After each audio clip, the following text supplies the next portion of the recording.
It's about to get crazy. It's about to go down. It's about to get crazy. It's gonna be loud. This is our house. We do what we wanna. We'll blow the roof up. Everybody's coming. It's about to get crazy. It's about to go down. It's about to go down. Welcome to the Gritty Podcast. I'm here with the Grittybroman Hey guys. and my little brother. little brother. Much littler. Yeah. Well, you might outweigh me by, I don't know, 20 pounds? How much you weigh? 190. Yeah, we'll go with 20 pounds. Yeah, sure. We'll go with that. Today's podcast is going to be a little different. Every now and then I like to dive into things that I think are gritty, that are different than the typical subjects that we cover on the Gritty Podcast. I talk a lot about hunting, of course, and archery and the outdoors. And I just returned from a 2-week wilderness, hunting moose, caribou, goat, and the such, among packs of wolves and grizzly bear in. You were in the Yukon, right? No, we hunted in British Columbia, but we were right on the border. Okay. We actually flew to the Yukon, but actually hunted in British Columbia. I was there with Dustin Rowe and Backcountry, BC and Beyond, his outfit there, and I met some amazing people. And this podcast might come out before or after. The ones with Adam and Tanis. Yeah, I'm not sure when this will go out, but I spent that time up there. I got to hang out with Adam Greentree. I got to hang out with Tanis and Doran, newfound friends that were my guides up there, unique individuals there on the podcast. I want more Tanis and Doran. They're just my kind of people. Yeah, they're unique and interesting.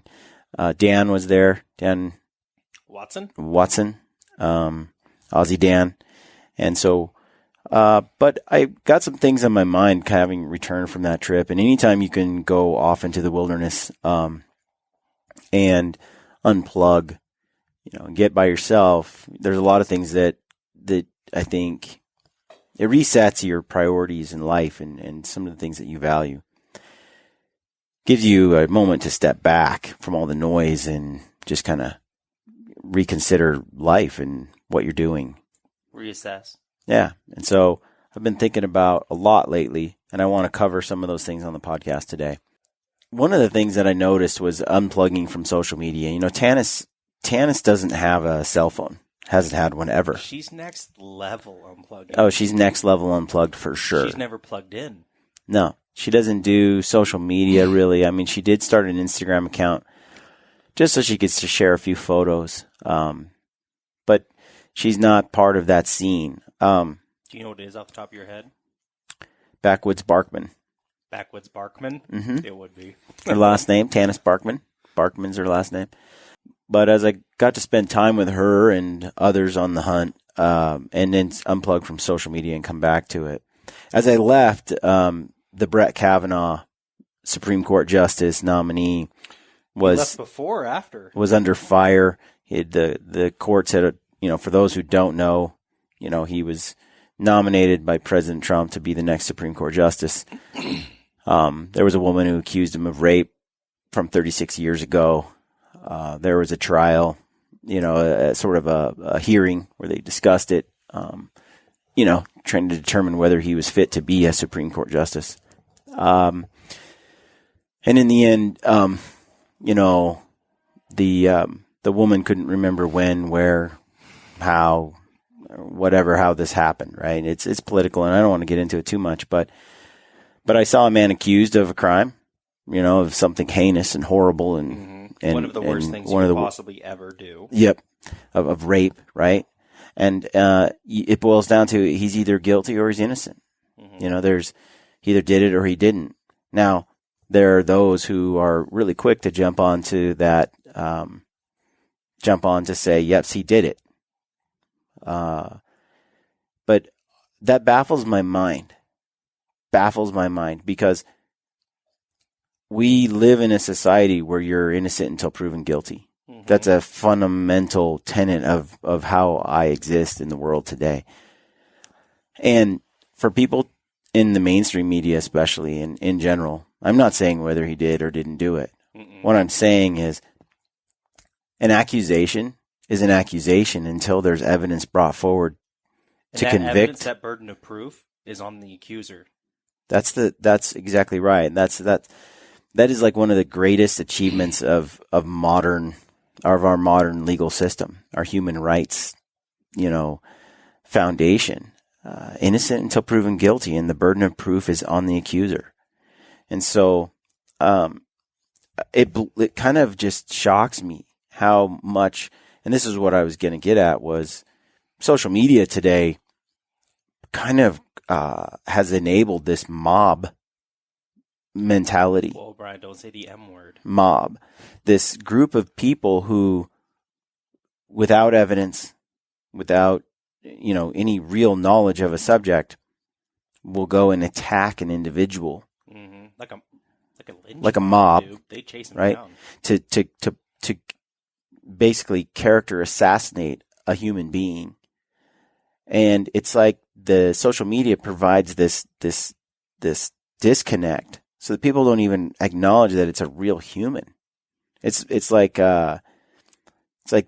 they don't really look at, let's say, Brett Kavanaugh as a human being with a wife and children, mm-hmm. and as someone with feelings and thoughts, and let's say he's falsely accused of this. Now, in that space, the idea just to convict someone without giving them due process, to me, it's a horrible act of humanity right now. It's something I see that's very rampant in this space. And so for me, on social media, I'll post things about hunting, about the outdoors, or about my life, or about podcast topics or conservation. And the mob will come out because they don't like what I have to say. They don't like my stance. They don't like, me hunting or killing animals, mm-hmm. or they don't like me working with a certain sponsor or company, right? So it can be within my own community or outside. When I say community, inside the gritty community, or someone outside it, someone in hunting or someone outside of hunting. But that mob is out there, and it bothers me. It really bothers me the way that mob is so ready to attack an individual that is before they even have any body of evidence. And I ask myself, what's that based on? Why does someone do that? And honestly, I think much of it is fueled out of some of it's fear, some of it's jealousy. You get to a point where there are people out there who don't care about whether someone is innocent or guilty. It's really not relevant to them. It's not. They have a political agenda they're trying to push forward. Maybe it's anti-hunting, right? So they're not about whether or not you did something or didn't do something. It doesn't really matter. They just want to further their agenda. And I feel that right there, it bespeaks an extreme dishonesty. It's lying and justifying it in every action. And as a society, that concerns me, that there are elements of a group of people and it seems more prevalent than ever, that are willing to say whatever they want to say to get ahead, or to get gain, or to get to a certain place, and they can justify it in a million ways.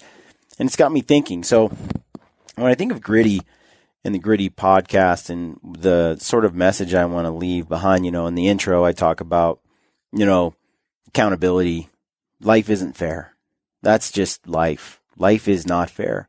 No one owes me anything. Those are tenets, true beliefs that I really don't like it when someone says that's just not fair, or like you work really hard to get the shot and you practice all the time and then the wind switches and the animal gets, it's just not fair. I mean, fair is not the right word there. To me, and if I do kill an animal, I'm successful on a hunt like that, which is a microcosm of life, I think, then it's like I earned it. I can say that. I can say I earned it. I worked for it. I made it happen. You can definitely say that. There's prep time. There's time. But I would never say I deserved it, because that presupposes some entitlement that doesn't exist. That presupposes that life is fair in some sense, and I don't believe that. There's not much. I can't think of it off the top of my head that we deserve. Yeah. So as I was thinking about Gritty, I was thinking, along with all of this, what I feel it stands for is accountability and ownership. And accountability and ownership are one of those things I've talked about a few times on the podcast. And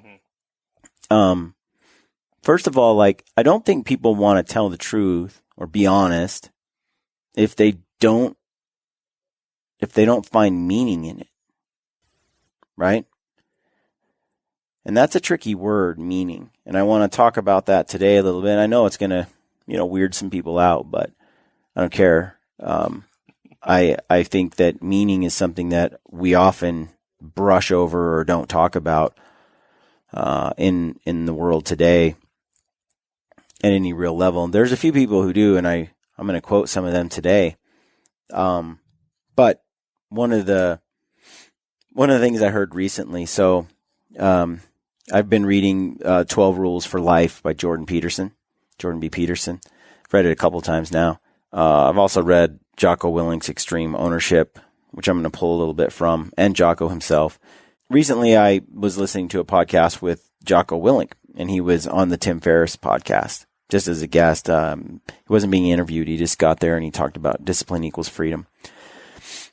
And I want to read what he said, because I think it's relevant to this discussion. Let me just start off. It says, this is what he said on the podcast. There is a slew of psychological advantages that come from early morning physical training. First, there's a psychological win over the enemy. Knowing that you are working harder than your adversaries gives you an advantage. It gives you confidence that you can overcome them in battle. Another advantage to waking up early and working out hard is that it demands discipline to do both. Some scientists have claimed that discipline dissipates the more it is used. That willpower is a finite resource that is reduced every time it is used throughout the day. This is wrong. This does not happen. To the contrary, I believe, and studies have shown, that discipline and willpower do not go down as they are called into action. They actually get stronger. This is obvious if you actually try the experiment yourself. Before you go to bed, plan what workout you're going to do in the morning. Stage your workout clothes so you don't even have to think about them when you get up. Write down a list of things you need to accomplish the next day. Set your alarm for 4:30 and go to sleep. When the alarm clock goes off, get up, put on your pre-stage clothes, brush your teeth, and go get your workout on. Hard. Get it done. Shower. Get dressed and begin to crush the list of tasks you made for the day. When it is time for breakfast, see what happens. You won't want to eat junk. You won't want that disgusting donut. You'll want some eggs and bacon. That will happen at lunch too. You're feeling good, energized. You don't want to eat those worthless calories of pizza or French fries. You want fuel. Unfortunately, the opposite is also true. Once you step off the path, you tend to stray far. When you don't prepare what you need to do the next day, you sleep in, and then you skip your workout. And you don't start attacking the tasks you have because you didn't write them down the night before. That is when you make bad decisions. That is when your will and your discipline fail. You figure you might as well have that donut. Have that donut for breakfast. Once you've done that, you might as well put down 4 or 5 pieces of pizza for lunch. It doesn't matter anymore. You're off the path, and that is a disaster. Your will didn't break. It never showed up in the first place. Get on the path of discipline and stay on the path. Discipline begets discipline. Will propagates more will. Hold the line and cross the line. Victory will be yours.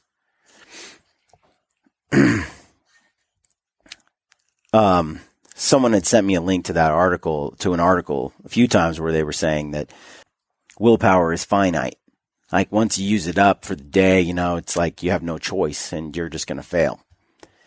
And in my experience, the opposite, just like Jocko said, it's the total opposite. The more I implement willpower, the stronger I am at doing the right things, right? It's not that, okay, I've used it up for the day and now it's over. It's not like you run out of gas. And, getting into this sort of philosophical discussion that this is going to lead into, I appreciate Sam Harris, but I cannot abide the concept that somehow free will is an illusion. It sort of goes along with the same thing that Jocko's stating, that if everything we do is really just the result of our genetics and environment and circumstance, then everything that we do doesn't matter because it's all just part of what we're going to do anyway. Mm-hmm. And so free will is an illusion. For me, that goes against everything I believe in. Amen. From the top to the bottom. And Jocko as well, as I read this, he's like, no, I have discovered through a life of discipline that the exact opposite is true. And the reason I bring this up is accountability, I think, and ownership is paramount to a successful life. It means you have to own all your actions and all your decisions. You're at where you are in your life, not because you're a victim of circumstance, but because of the choices that you made. Now, one of the other things I wanted to talk about was this thing in 12 Rules for Life, where Jordan Peterson talks about, there's a chapter that's, called Tell the Truth. And one of those 12 rules for life is just tell the truth. And on the surface, it seems pretty basic, yet it's profound. The concept is profound and very, I think, difficult to attain fully. I mean, we can get closer to it all the time, but telling the truth is not easy. But with all of this, telling the truth or doing moral good or just good, whatever you want to call it, without meaning, undergirding that, then why do anything at all? Like undergirding accountability and ownership and telling the truth, there has to be meaning. And if there's no meaning, then why does it matter? And I feel like that's something that in my mind I've kind of identified for me, and it was refreshing to hear to read 12 Rules for Life by Jordan Peterson, get his ideas on it. One of the earliest books I got that I read that sort of shaped my ideas about the world was this book called Man's Search for Meaning by Viktor Frankl.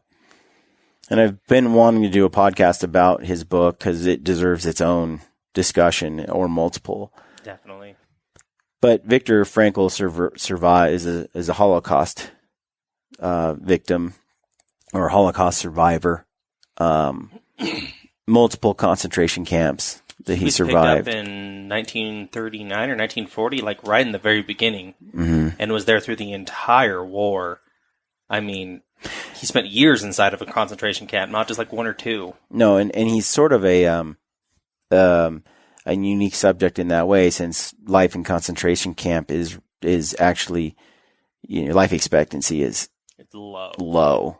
So just to live as long as he did is sort of a freaky thing in general. And it wasn't like he was like in some unknown name camp. He was in Auschwitz, and he was in other camps that were around about. Like he was in the hardcore camps, not just something out in the woods. And so, the title of his book, Man's Search for Meaning, a friend in high school gifted that book to me when her father had cancer, and he had read it with her, and I received the book, and at first, I didn't think much of it at the time, and then It's a small book. It's an easy read. I grabbed it and I read it, and it changed my whole life. So one of the things that, back to this Brett Kavanaugh issue, right? A social media issue that I've seen man's capacity to be cruel to man, on another level, on a daily basis. The things that are out there, and I hate bullying, and I cannot stand meanness. I hate it. It's just one of those things that just, I hate it. I remember when I was, I would think I was in second grade. I was young, and I went to Park Place Elementary School. I dodged that bullet. Yeah, in Oregon City, and it was They shut it down right after you got out of the there was a few project kids in the school, and a few, and they're rough. There was some government housing. There was government housing all around it, and the rest of them were like redneck hillbillies. Yeah, that's all that was there. So, we had a wide range of kids in the class. Some with wealth, and some with abusive fathers, if they had a father at all, and really poor kids, and so I think I was in second grade, and peer pressure was already at play, and there was a few popular kids in school, and one of the popular kids, her name was Tiffany, and I can't remember the other kids, and in school's brutal, and some schools worse than others. I don't know where mine fit in exactly, but it was a rough group, and I remember being at school, and there was the kids would be mean to this kid named Greg. We'll call him Greg, and they're really mean to him, and they made fun of him a lot and picked on him. And I just didn't have I never was mean to other kids. It's not in me. Yeah. And I can remember, this young man getting made fun of, and I would go out of my way to say hi or to talk to him. And one day we had this class where I was supposed to go to this special math course. Math was tough for me, and I had to get pulled out of the main classroom and go play catch up in this. And there was like 5 or 6 of us that had to go to that. Well, it just turned out like the 2 popular girls and one of the popular guys like in class was part of that group, and then there was Greg and then myself, and it was like, okay, we all had to go, and Greg was in this classroom all by himself. We're supposed to swing by and grab Greg.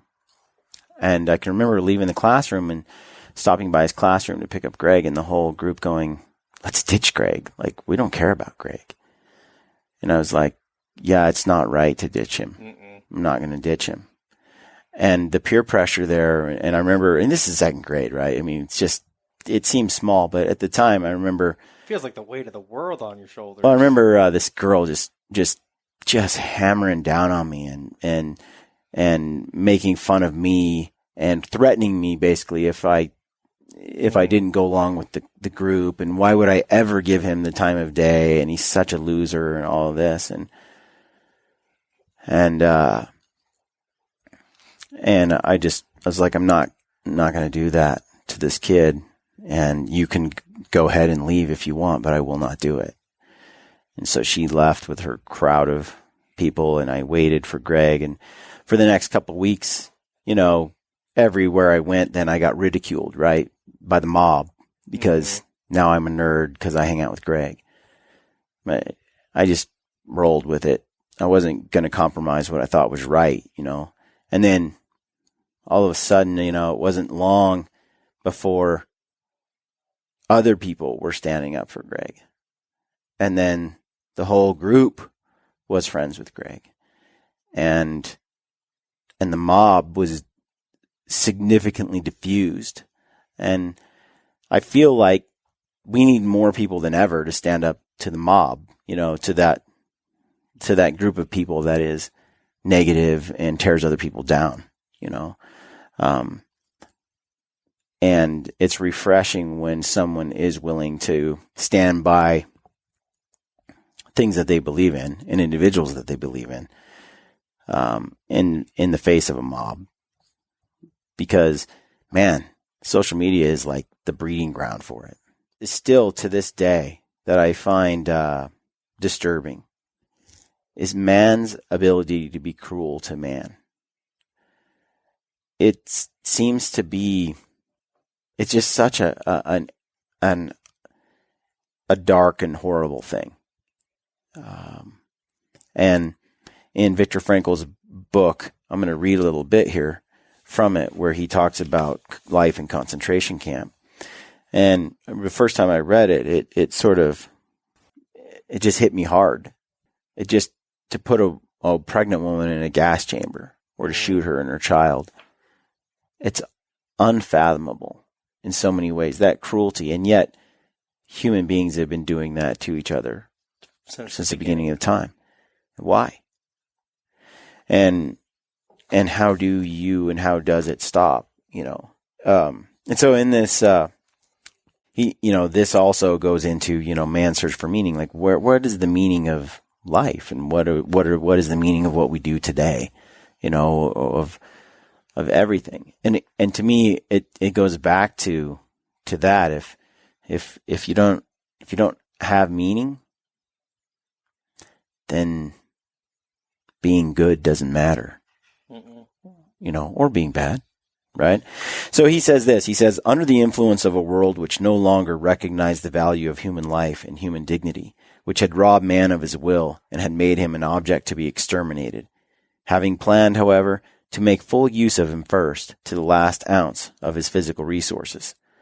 Under this influence, the personal ego finally suffered a loss of values. If the man in the concentration camp did not struggle against this in a last effort to save his self-respect, he lost the feeling of being an individual, a being with a mind, with inner freedom and personal value. He thought of himself then as only a part of an enormous mass of people. His existence descended to the level of animal life. The men were herded, sometimes to one place, then to another, sometimes driven together, then apart, like a flock of sheep without a thought or a will of their own. A small but dangerous pack watched them from all sides, well versed in methods of torture and sadism. They drove the herd incessantly, backwards and forwards, with shouts, kicks, and blows, and we, the sheep, thought of two things only: how to evade the bad dogs and how to get a little food. Just like sheep that crowd timidly into the center of a herd, each of us tried to get into the middle of our formations. That gave one a better chance of avoiding the blows of the guards who were marching on either side and to the front and rear of our column. The central position had the added advantage of affording protection against the bitter winds. It was, therefore, in an attempt to save one's own skin that one literally tried to submerge into the crowd. This was done automatically in the formations. But at other times it was a very conscious effort on our part, in conformity with one of the camp's most imperative laws of self-preservation. Do not be conspicuous. We tried at all times to avoid attracting the attention of the SS. So here these men are in this place, this concentration camp, and they're at a point where, as he says in here, under the influence of a world which no longer recognized the value of human life and human dignity. Under that influence which had robbed man of his will and had made him an object to be exterminated. Under this influence, the personal human finally suffered a loss of values. First of all, the idea of being treated like that, I think, is to treat other human beings like that. It's horrible. And then under that, if you're in their shoes. You're that person where your life means nothing. Like, there's zero value to you. Your existence is only an inconvenience. It's there so that you can get some work done, plow a road or lay some railroad ties, just until you die. I think when you become, then the mob is around you and you're that person, what is there left to hold on to? And as he said, for many of these people, there's nothing. They let go. They lost all values.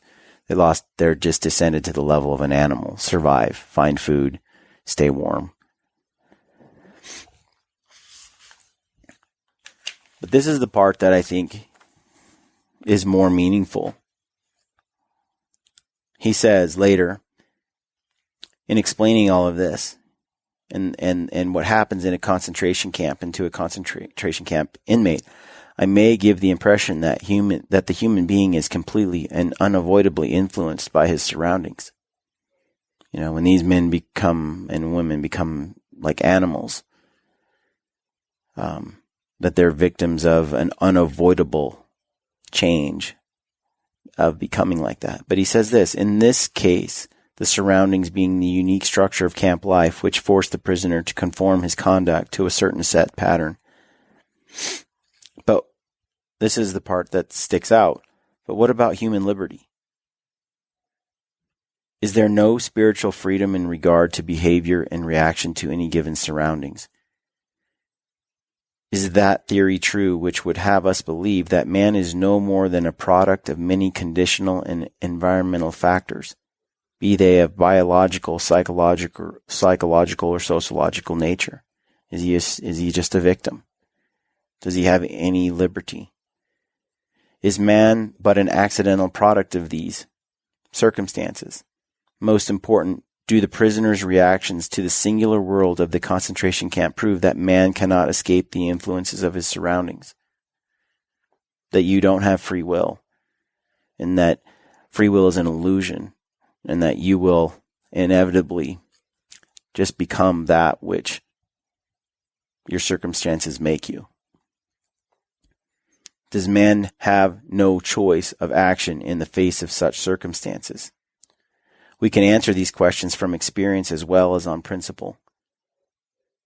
The experiences of camp life show that man does have a choice of action. There were enough examples, often of a heroic nature, which proved that apathy could be overcome and irritability suppressed. Man can preserve a vestige of spiritual freedom, of independence of mind, even in such terrible conditions of psychic and physical stress.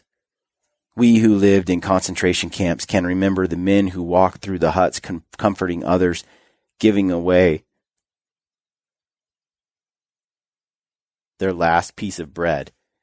They may have been few in number, but they offer sufficient proof that everything can be taken from a man but one thing: the last of the human freedoms. To choose one's attitude in any given set of circumstances, to choose one's own way. And there were always choices to make. Every day, every hour offered the opportunity to make a decision which determined whether you would or would not submit to those powers which threatened to rob you of your very self, your inner freedom, which determined whether or not you would become the plaything of circumstance, renouncing freedom and dignity to become molded into the form of the typical inmate. Seen from this point of view, the mental reactions of the inmates of a concentration camp must seem more to us than the mere expression of certain physical and sociological conditions. Even though conditions such as lack of sleep, insufficient food, and various mental stresses may suggest that the inmates were bound to react in certain ways, in the final analysis it becomes clear that the sort of person the prisoner became was the result of an inner decision and not the result of camp influences. Fundamentally, therefore, any man can, even under such circumstances, decide what shall become of him mentally and spiritually. He may retain his human dignity even in a concentration camp. Dostoevsky said once, "There is only one thing that I dread, not to be worthy of my sufferings." These words frequently came to mind after I became acquainted with those martyrs whose behavior in camp, whose suffering and death, bore witness to the fact that the last inner freedom cannot be lost. It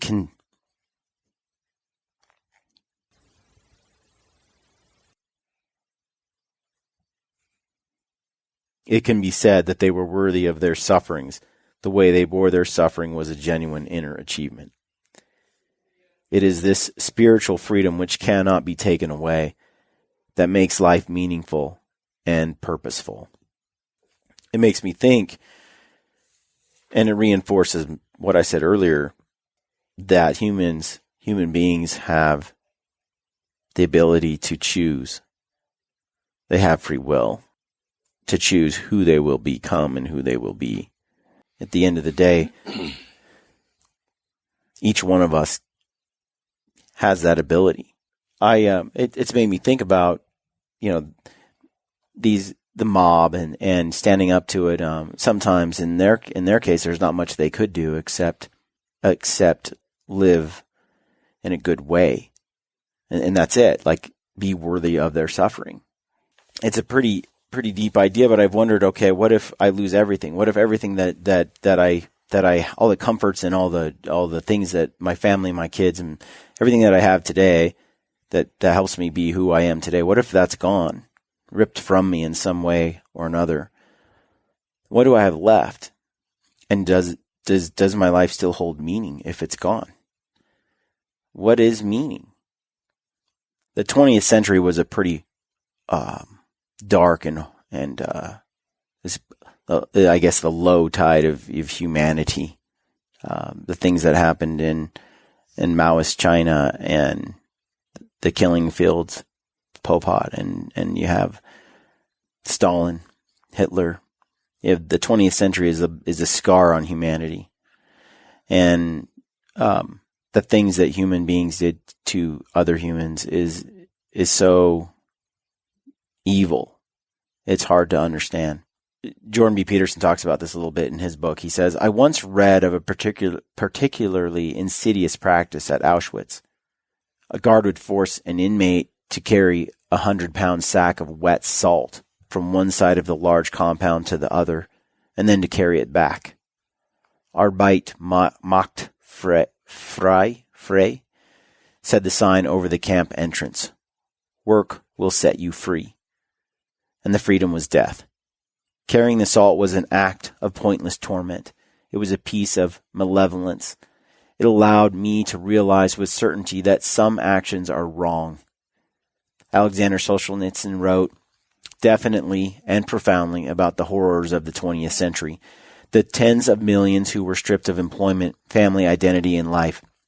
In his Gulag Archipelago, in the second part of the second volume, he discussed the Nuremberg trials, which he considered the most significant event of the 20th century.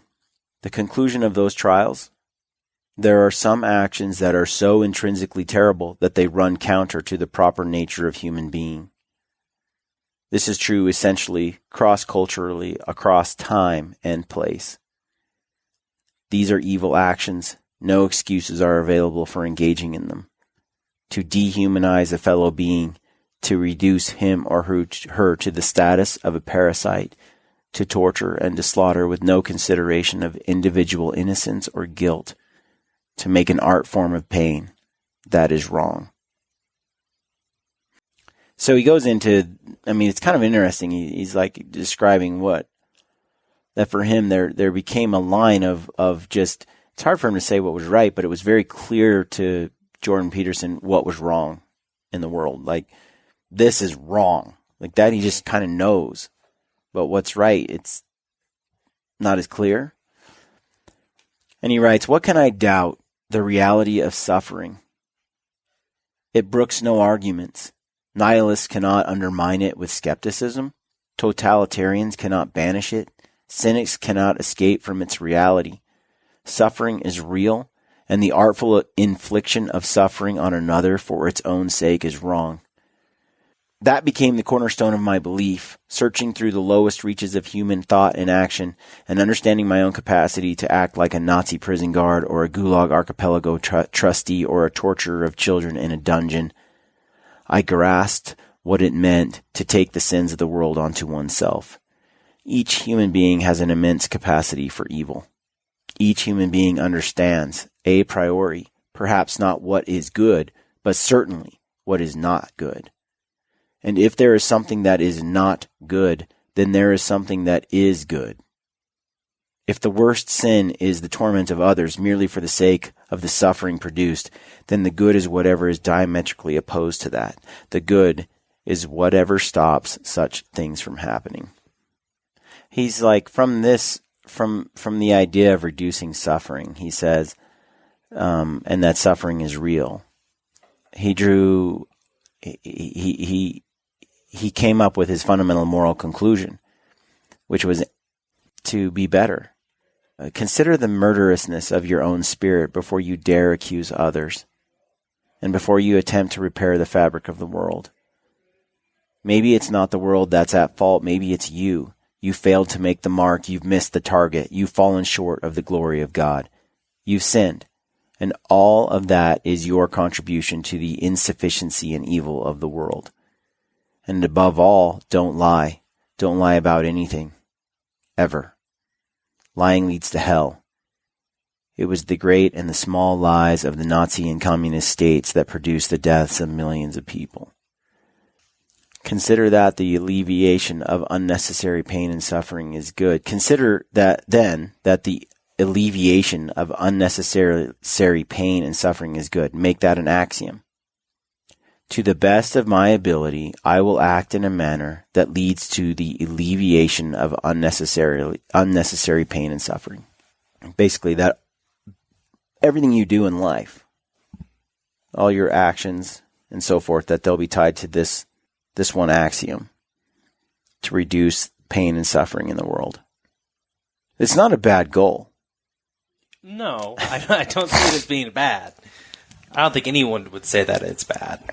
Jordan Peterson says it like this. He says we have the choice between two opposing personalities. It's Sherlock Holmes or Moriarty.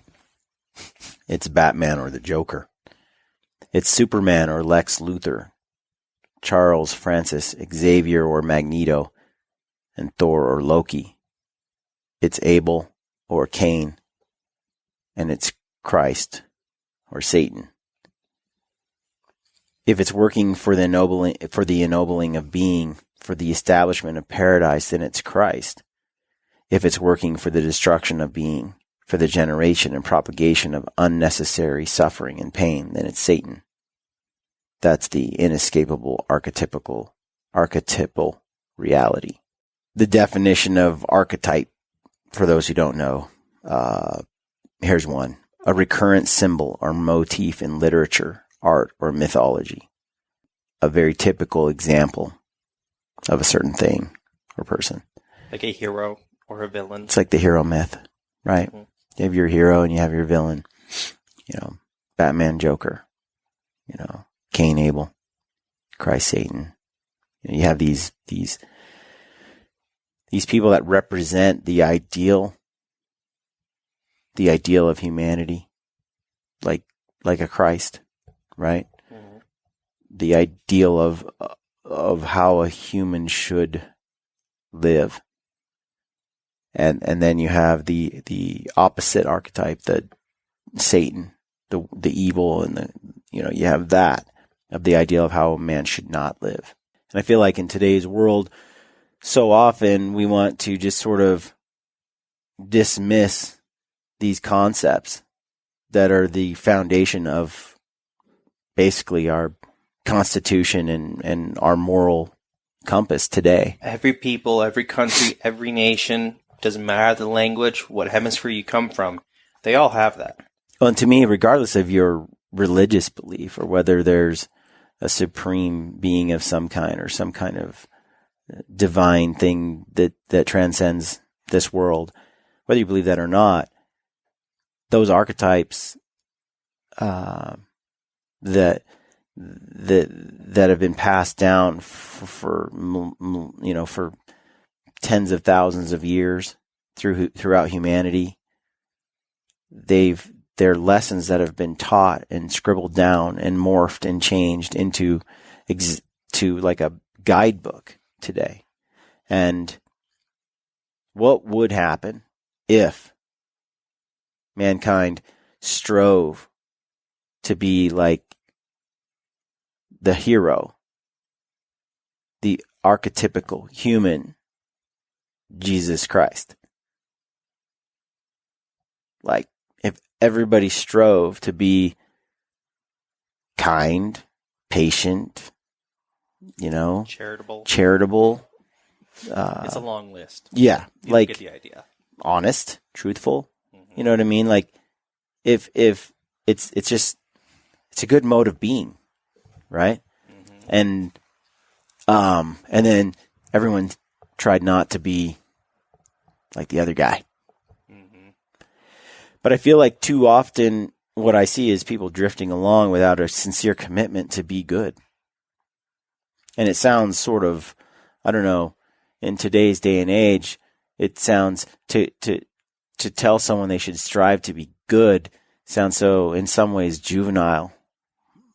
And I don't think it is. I think it's extremely powerful. And being good is not something that is easy. No. Which brings me to this. We've talked a little bit about meaning. We talked about accountability, free will, that we can choose who and what we will be like. A little bit about meaning in the sense that that we could all reduce suffering. That we know that there's a lot of pain in this world, and that to live a life that's good would be to minimize the suffering of others at a basic level, and so I think when you put things into perspective like that,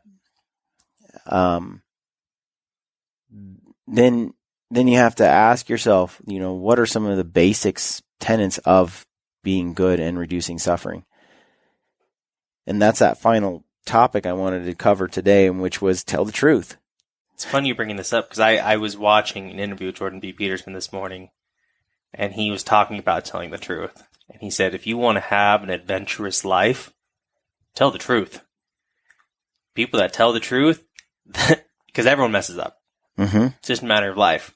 But the people that tell the truth, they live an adventurous life. Might be messy at first. And I think that it is messy. I think that telling the truth is easier said than done. And if you don't think so, then you're probably not accustomed to telling the truth. Telling the truth is, for example, like I go out and I hunt tahr in New Zealand, with a bow and arrow, and I miss 3 times. And I make a little video about it, and then I shoot one with a rifle on the last day. Yep. Now, I could easily just say I went on a rifle tahr hunt. Which, let's be honest, there's a lot of people, especially in this industry, that would have done that. And I think that it's and I understand the motive behind that, right? Mm-hmm. But for me, I feel like living by that tenet, tell the truth, means that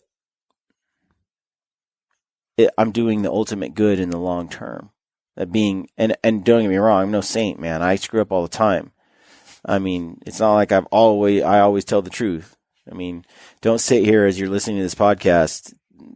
You don't think that I'm sitting here saying that I'm perfect and that I don't screw up or don't lie, because I'm a lying son of a, and I try to not to, it's a life goal. It's a life endeavor to become a better human being than I was the day before. If you go back to Jocko, it takes willpower. I mean, Jocko didn't just start waking up at 4:30 one day, and then for the rest of his life, he woke up at 4:30 every day. Right. I mean, that's something you work up to. Well, and let's talk about lying. The thing that scares me most is the lie to myself. I think it's wrong when a person lies to another person. But what's really scary is when they are lying to themselves. And we do it, all of us do it all the time. And I think ego is a big part of that. Our pride is a part of why we lie to ourselves. You know, if someone is failing, it's easy to lie to yourself. And so when we fail, we tend to make excuses for those failures or justify them away. And we tell ourselves all these reasons why the failure wasn't our fault. Well, when you do that, you can't address the failure. You can't grow. You can't become better. You can't improve, because if you don't acknowledge that there was a problem, you can't grow. And so you see people lie to themselves over and over and over until they're so far gone that they're not in touch with reality, and there is an excuse for everything that they're not achieving, but none of it's ever their fault. That's a scary place to be, and I feel like a lot of people end up there. And that state of delusion is a result of lies. And why not lie? Why not twist and distort things to obtain a small gain, or to smooth things over, or to keep the peace, or to avoid hurt feelings? Reality has its terrible aspect. Do we really need to confront its snake-headed face in every moment of our waking consciousness and at every turn in our lives? Why not turn away, at least when looking is simply too painful? The reason is simple. Things fall apart. Things fall apart. This is one of the great discoveries of humanity. And we speed the natural deterioration of great things through blindness, inaction, and deceit. Without attention, things fall apart. What you see of a lie when you act it out, and most lies are acted out rather than told, is very little of what it actually is. A lie is connected to everything else. It produces the same effect on the world that a single drop of sewage produces in even the largest crystal magnum of champagne. It is something best considered live and growing. When the lies get big enough, the whole world spoils. But if you look close enough, the biggest of lies is composed of smaller lies, and those are composed of still smaller lies, and the smallest of lies is where the big lie starts. It is not the mere misstatement of fact. It is instead an act that has the aspect of the most serious conspiracy ever to possess the race of man. Its seemingly innocuous, its trivial meanness, the feeble arrogance that gives rise to it, the apparently trivial circumventing of responsibility that it aims at, these all work effectively to camouflage its true nature, its genuine dangerousness, and its equivalence with the great acts of evil that man perpetrates and often enjoys. Lies corrupt the world. Worse, that is their intent. First, a little lie. Then several little lies to prop it up. After that, distorted thinking to avoid the shame that those lies produce. Then a few more lies to cover up the consequences of the distorted thinking. Then, most terribly, the transformation of those now necessary lies through practice into automized, specialized, structural, neurologically instantiated unconscious belief and action. That's creepy. That's creepy. I mean, if you're grasping what he's saying, it's first a little lie, then another lie to kind of bolster that lie, and after that, you kind of lie to yourself to avoid the shame of what those lies mean, and then you kind of tell a few more lies to cover up the shame and sort of justify why you did what you did, which is really just a genuine lie In the first place. And then pretty soon you start to kind of believe all your own lies. Now you're not even honest with yourself, until all of a sudden your lies are structural, neurological, instantiated, unconscious belief. And you've lost connection with reality. In Ryan Holiday's book, Ego is the Enemy, this line came out, and I've quoted it many times. Ego is the thing that keeps you from having a true and honest connection to the world around you. To me, that's scary. To lose a true and honest connection to the world around you is a horrible place to be. Because when ego creeps up and starts making decisions, and you start to justify or explain away accountability and all the right actions, pretty soon what you're left with is this false idea of, you're like, dude, I'm not mean to my spouse. Mm-hmm. She just deserves it. She needs this, I'm not mean to her. I don't beat her. I'm just keeping her in check. She's out of control, and pretty soon you believe these lies to justify away your actions. And that's when you lose your way, when you lose a true and honest connection to the world around you. It's also when you think you're awesome when you're really not. It's like, dude, I am the king of bow hunting, but you're not. That's when you're in it. Other people can see you're not. They're looking at you going, yeah, no, you're kind of average. But in your mind, you're the best. You have just lost a true and honest connection to the world around you. And that's when things start to get scary. Yeah. You see people's lives fall apart. Mm-hmm. Like he said, things fall apart when you lie. Then the sickening of experience itself as action predicated on falsehood fails to produce the results intended, meaning that you start to hit the point where your lies are catching up to you. And now you're like, life sucks, because these lies are now you're face to face with them, and they're causing serious issues. If you don't believe in brick walls, you will still be injured when you run headlong into one. Then you will curse reality itself for producing the wall. And then pretty soon you hate life and you hate existence.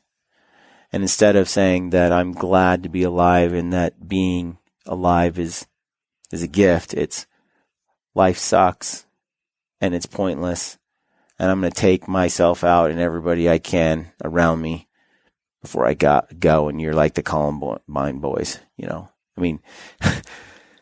So that's a spiral right there.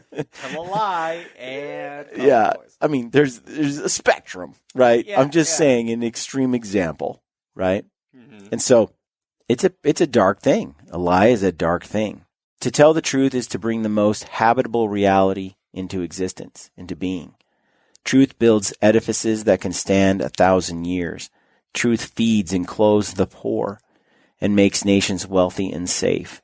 Truth reduces the terrible complexity of a man to the simplicity of his word, so that he can become a partner rather than an enemy. Truth makes the past truly past and makes the best use of the future's possibilities. Truth is the ultimate, inexhaustible natural resource. It's the light in the darkness. See the truth. Tell the truth. You think about, I remember if it was Ryan Holiday, or I think it was in Ego is the Enemy. He talks about, the truth, or actually, I think he might have said trust, which is the same thing, derivative of truth, is the greatest natural resource this world has to offer. And without it, there is no eBay, for example. He's like, don't you remember? Or I think it's Jordan Peterson actually. He's like, remember when eBay came on the market? And it came up, and okay, you can go on there and you can buy something. Mm-hmm. But everybody was like, well, that's where people put up fake goods, and then you send them a fake check, and everybody screws everybody, right? And that's how eBay is going to go. Like, everybody's going to just like rob everybody. But the reverse was true. Like, you got to a point with eBay where you were pretty much, you're pretty sure that if you paid $500 for this whatever, that they were going to send you that, and it was going to be what they said it was, right? And you were going to get you were going to make that trade. That entire free trade only existed based on trust and people telling the truth, right? Because as soon as you remove the truth and the trust, the entire system falls apart. I'm not going to give you $500 for that product unless I can get my hands on it first, and I bring a bodyguard. It's like, right? But trust is that natural resource. Truth will not come in the guise of opinions shared by others, as the truth is neither a collection of slogans nor an ideology. It will instead be personal. Your truth is something only you can tell based as it is on the unique circumstances of your life. Apprehend your truth. Communicate it carefully in an articulate manner to yourself and others. This will ensure your security and your life more abundantly now while you inhabit the structure of your current beliefs. This will ensure the benevolence of the future, diverging as it might from the certainties of the past. The truth springs forth ever anew from the most profound wellsprings of being. It will keep your soul from withering and dying while you encounter the inevitable tragedies of life. And life will bring tragedies. It's a pretty cool idea that truth will keep your soul from withering and dying amidst tragedy. It will help you avoid the terrible desire to seek vengeance for that tragedy. If your life is not what it could be, try telling the truth. If you cling desperately to an ideology or wallow in nihilism or meaninglessness, try telling the truth. If you feel weak and rejected and desperate and confused, try telling the truth. In paradise, everyone speaks the truth. That is what makes it paradise. Tell the truth, or at least don't lie. It's very profound, this concept of telling the truth, and we live in a world of social media where, coming back to that, where the mob can attack someone who's been accused of something, and others can heap on and attack. We have this disconnect that this is an actual human being that has feelings and emotions because it's in cyberspace, and then we have this idea that where people just lie a lot about the circumstances of their life and how well they're doing and their achievements. And a guy goes out and kills an elk, right? And he's like, I got it. And, I made a perfect shot, when really he unloaded the quiver and it took like a day and a half to finish it. It's like, found it 3 days later. Right. Like these things, the truth is ugly. It can be ugly in terms of the reality of it, but it's life. And I feel like in the end, the truth actually sets you free, Anyway. The truth is so weird because it's a hard thing, but it makes things easier. It's a form of discipline for sure, telling the truth. Especially we were talking earlier about the lies, and then there's the more lies to cover up those lies, and there's the other lies to cover up those lies.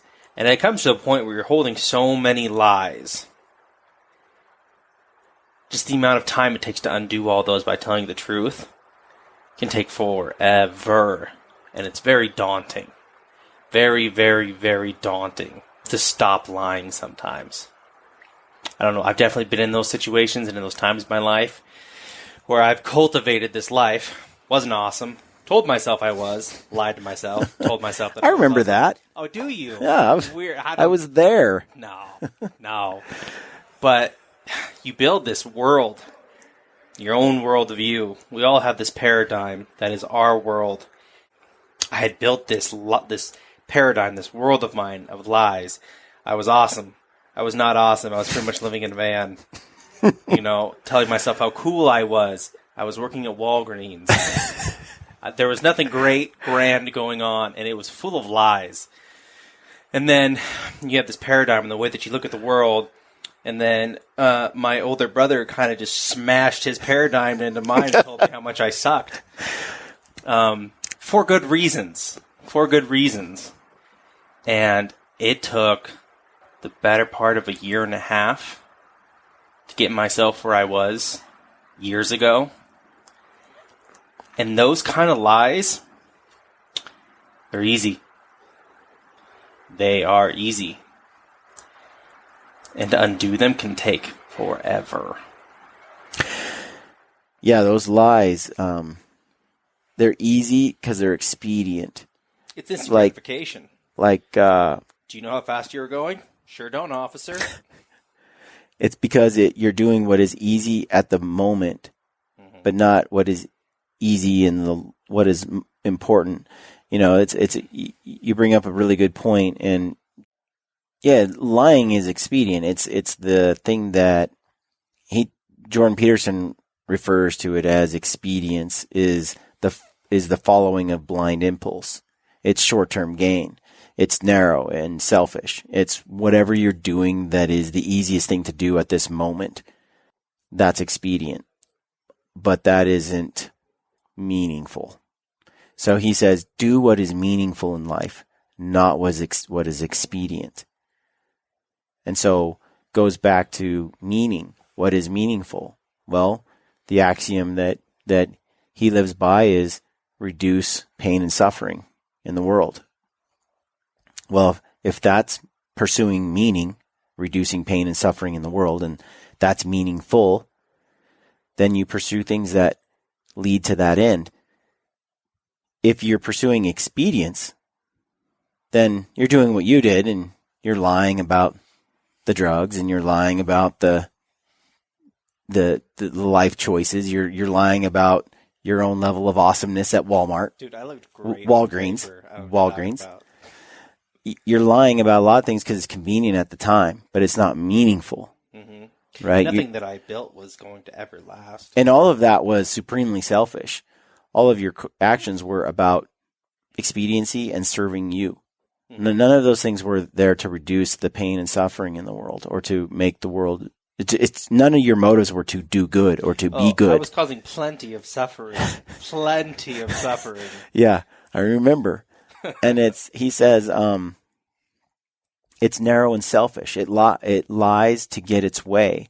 It takes nothing into account. It's immature and irresponsible. Meaning is its mature replacement. So you get rid of expediency and you replace it with meaning. And that's the mature replacement for that. Meaning emerges when impulses are regulated, organized, and unified. Meaning emerges from the interplay between the possibilities of the world and the value structure operating within that world. If you act properly, your actions allow you to be psychologically integrated now and tomorrow and into the future while you benefit yourself, your family, and the broader world around you. Everything will stack up and align along a single axis. Everything will come together. This produces maximal meaning. You may find that if you attend to these moral obligations, once you have placed make the world better at the top of your value hierarchy, make you better, you experience ever deepening meaning. You may come to ask yourself, what should I do today? In a manner that means, how could I use my time to make things better instead of worse? Such tasks may announce themselves as the pile of undone paperwork that you could attend to, the room that you could make a bit more welcoming, or the meal that could be a bit more delicious and more gratefully delivered to your family. Read that line to Daisy. No. Okay, it says expedience. That's hiding all the skeletons in the closet. Those are the lies, right? That's covering the blood you just spilled with the carpet. That's dark. That's avoiding responsibility. It's cowardly and shallow and wrong. It's wrong because mere expedience, what's easy, doing what's easy instead of meaningful, multiplied by many repetitions, produces the character of a demon. It's wrong because expedience merely transfers the curse on your head to someone else or to your future self in a manner that will make your future and the future generally worse instead of better. Yeah, that life you were living, where you were just doing what was expedient instead of what was meaningful, it was destroying your life, and it was wrong because it destroyed the lives of others as well as your own future life. Mm-hmm. There is no faith and no courage and no sacrifice in doing what is expedient.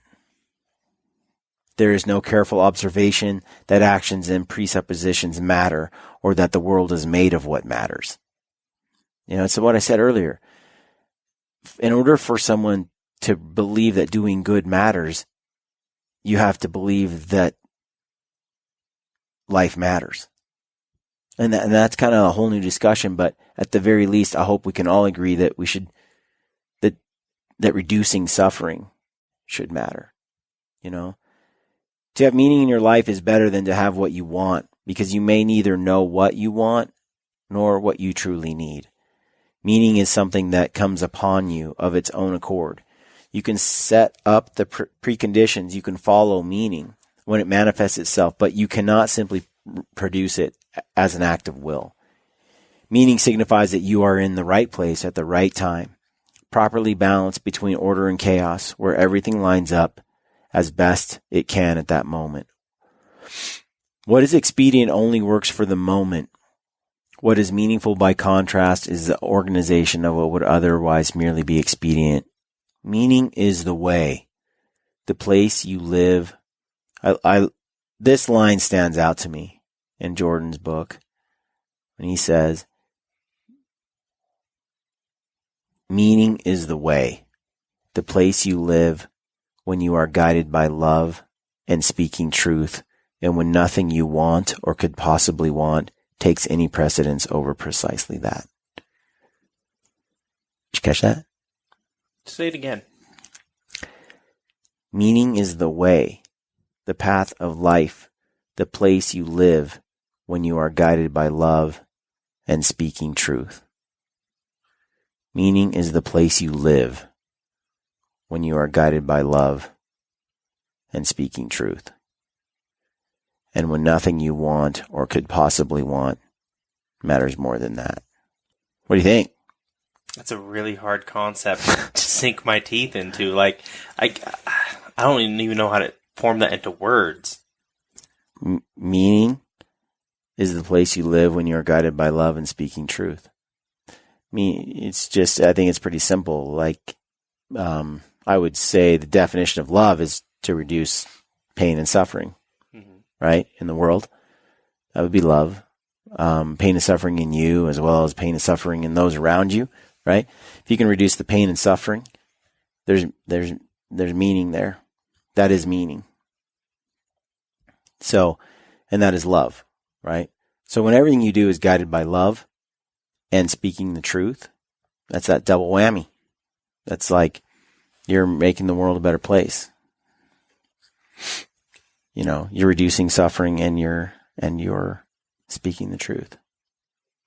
All of it comes back down to that. But, you know, to kind of summarize, I feel like when I think about what it means to be gritty, I think it means to have character.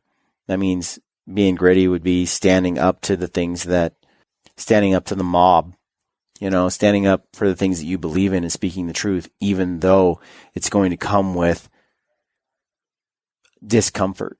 Randy Newberg said, to me a while back that conservation is uncomfortable. No matter what, like, you get involved in conservation and just prepare to live in an uncomfortable space. Mm-hmm. You are continually going to be harped on, attacked, pressured, And I think that, this discussion right here that we're having, I would like to see, like I said earlier, more individuals be okay with being comfortable being uncomfortable. When the mob comes out and starts, especially the virtue signaling,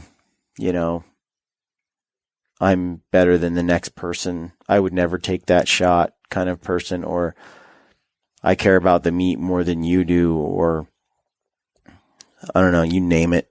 I wouldn't hunt that animal. I'll only hunt public land, never private. Like I only shoot mature bulls. Right, like you pick your poison. It's like never shoot that spike. There's just, you get this thing when that mob comes out. I've lost patience with it. It's ugly. And I feel like that right there, having the courage and the desire, the strength to stand up in the face of that and to tell the truth, to tell your truth, and to disagree with or to share your ideas in spite of the fact that, it's going to come with the mob. Mm-hmm. And more people, I feel like, that are willing to speak a truth in order to, in the long term, speak the truth because it's meaningful. To do what's expedient, it's really easy. You just you just avoid the conflict. But I don't think that right there is really embracing the truth and making a difference. So, I mean, to summarize what it is to, in my opinion, that we talk about what it is, all things gritty, I feel like, to me, all things gritty, telling the truth, that's simple. That's definitely a prerequisite. Honesty, right? As best you can. And if you can't tell the truth, at least don't lie, right? If you can't say anything nice, don't say anything. Yeah. I mean, accountability and ownership. At the end of the day, who you are in life and where you're at ultimately boils down to you. It's not those circumstances in the concentration camp. It's not the circumstances in life that dictate who you are. It's you. You got to own that. And that's part of the all things gritty, And I feel like meaning boils down to a few things, but for me, as Viktor Frankl put it, when he says, it is this spiritual freedom which cannot be taken away that makes life meaningful and purposeful. I think it kind of goes back to what Jordan Peterson says too. Meaning is reducing pain and suffering. Like, I will do things in my life that reduce pain and suffering. Or on the other hand, it's also the inverse maybe of that, is to be loving.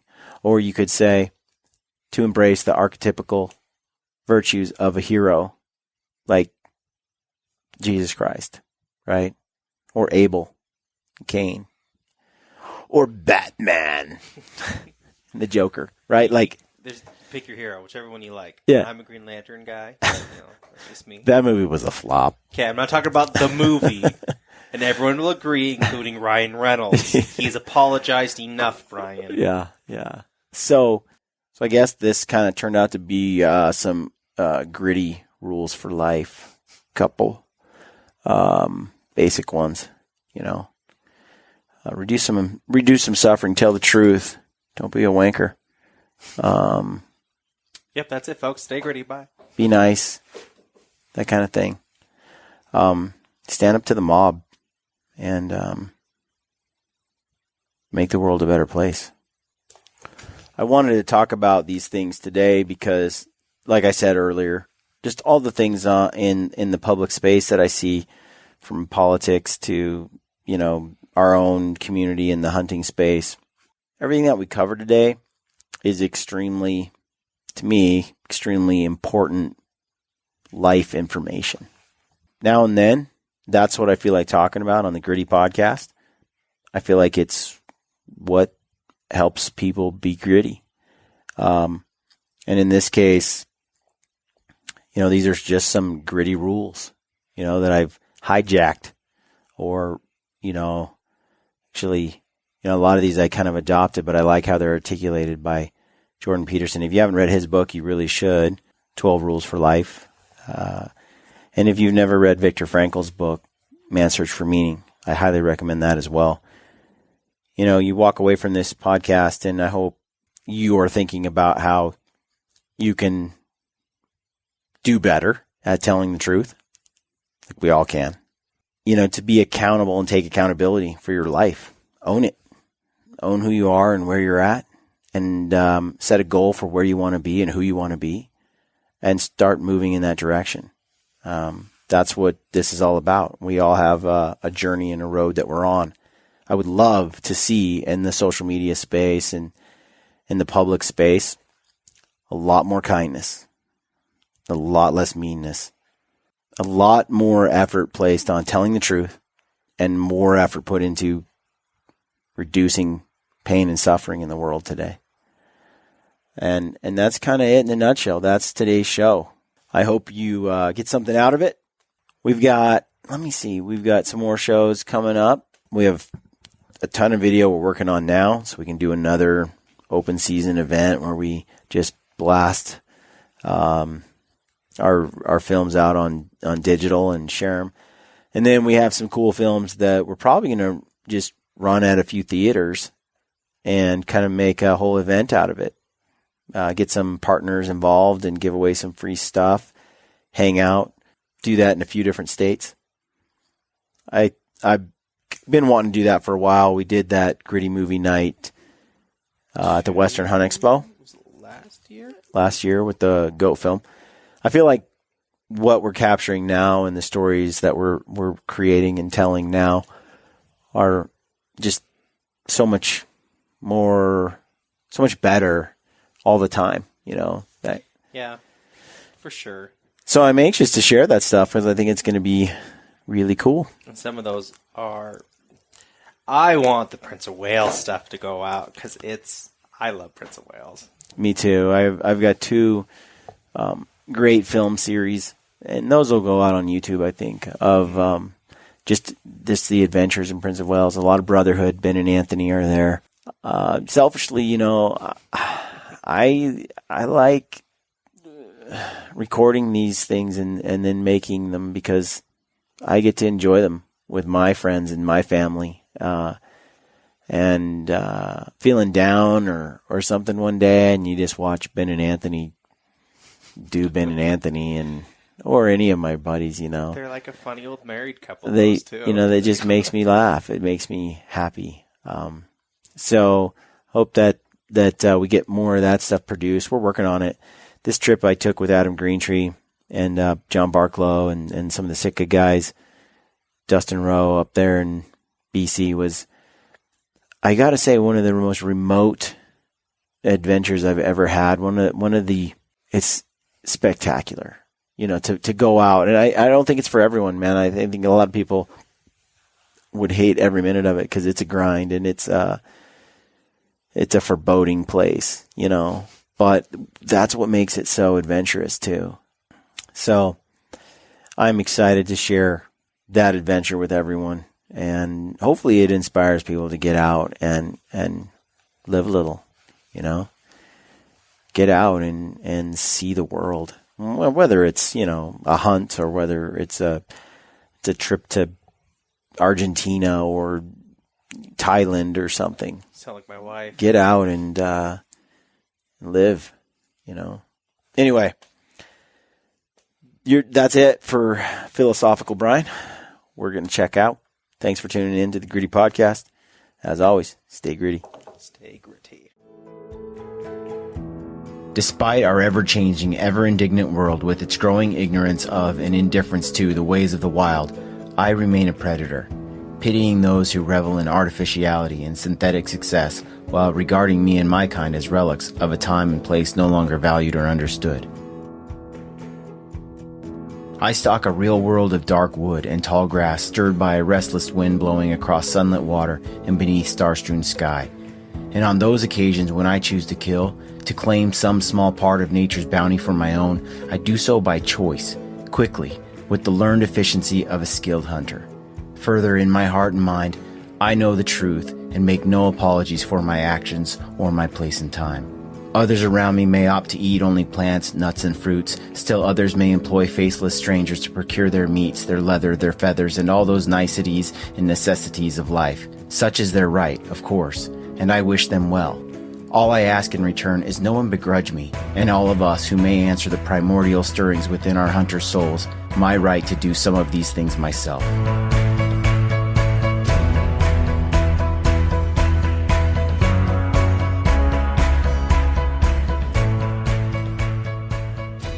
What you just heard is a quote from M.R. James. We truly live in a world that is largely ignorant and indifferent to the ways of the wild. And although some regard us as relics of a time and place no longer valued or understood, we have the opportunity to change the way these people view the hunter and the hunt. We can share our experiences and nature's bounty with those who employ these faceless strangers. And by so doing, we make a difference, not just for ourselves, but for the wild animals and the wild places we care so deeply about. Never stop sharing your passion for hunting and the outdoors. Our wild animals and our wild places depend on it. This is Ty Stubblefield, and you're listening to the Grittybroman. Grittybroman.